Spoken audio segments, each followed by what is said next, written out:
ကြာအသက်မရှိတော့လေကြာဝက်ပြစ်မခံရဘူးပေါ့ကွာကြီးသေးရင်ငယ်ဖြစ်တာပေါ့ဟုတ်တယ်မလားကြောက်တဲ့ရင်နှစ်ခါသေးရတယ်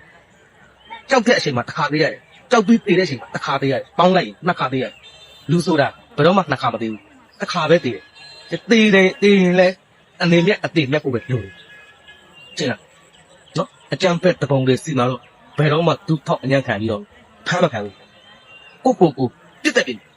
ကျင်လားအမြဲတမ်းဒီစံတစ်ထောက်ဓာတ်တလဲကိုယ့်အတွက်ချမ်းသာပြီးသားချင်နော်ခင်ဗျားချင်းချောက်တိုင်းလဲကျွန်တော်မကြောက်တတ်ဘူးကြောက်တတ်လို့ရှိရင်ဒီမျက်နှာနဲ့ဒီလို line ပေါ်မှာမပြောဘူးကြောက်သွေးပါလို့ရှိရင်ပါးစပ်နဲ့ကြိုက်ဖောက်ပြမယ်တပတ်ပေါ့လားနော်ကျွန်တော်ဒီမြန်မာနိုင်ငံသားရခိုင်လူမျိုးတယောက်ဖြစ်တယ်နိုင်ငံသားတယောက်အနေနဲ့ကိုယ်နိုင်ငံကိုယ်လူမျိုးကိုယ်မျိုးဘာသာတာနာကိုအကွယ်စောင့်ရှောက်ရမယ်ဆိုတဲ့စိတ်ကကျွန်တော်မွေးလာကြတဲ့ကကျွန်တော်ရဲ့ကလုံးသားထဲမှာကျွန်တော်ရဲ့ဦးနောက်ထက်အတွေ့အထဲမှာရောအသိထဲမှာရောပိန်ဖို့ပါလာပြီးသား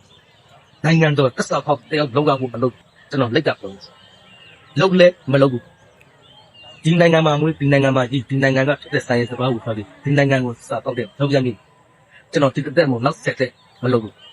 ချက်ပြီးတယ်ဒီနဲ့ကြားတယ်ကျွန်တော်ဒီလမ်းကိုစားပြီးရွေးချယ်လိုက်ကြတဲ့ကျွန်တော်ရဲ့ဇနီးသားမယားဆွေမျိုးသားချင်းမိဖပါမကြဆက်ကတဆုထမ်းအမုန်းခံရမယ်ဆိုတာကျွန်တော်ကသိပြီးသားအခက်မသိရင်ကျွန်တော်ရဲ့အသက်ကိုပါပေးရမယ်ဆိုတာကျွန်တော်ကသိပြီးသားဒါပေမဲ့သေတာချင်းအတူတူနိုင်ငံတော်အတွက်မိသားစုအတွက်ကောင်းလေးပဲအသေးခံသွားခြင်းနဲ့ဂုံချိပဲအသေးခံသွားခြင်းနိုင်ငံတော်တက်ဆာဖောက်ပြီးအကြမ်းဖက်ဝါဒလမ်းစဉ်လိုက်ပြီးလက်နက်ကင်ပြီးတော့ဘာမှအရင်မရဖက်မရတဲ့တန်ဖိုးမရှိတဲ့လောက်ရမျိုးနဲ့မသေးချင်း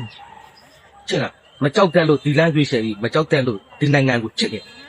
နိုင်ငံသားတိုင်းကကိုယ့်နိုင်ငံကိုရှေ့ရမယ်ကိုယ့်နိုင်ငံကိုတန်ဖိုးထားတဲ့ရကိုယ့်မျိုးဘာသာတန်နာကိုနိုင်ငံသားလို့ခံနေရဘာကွယ်စောက်ရှောက်ရ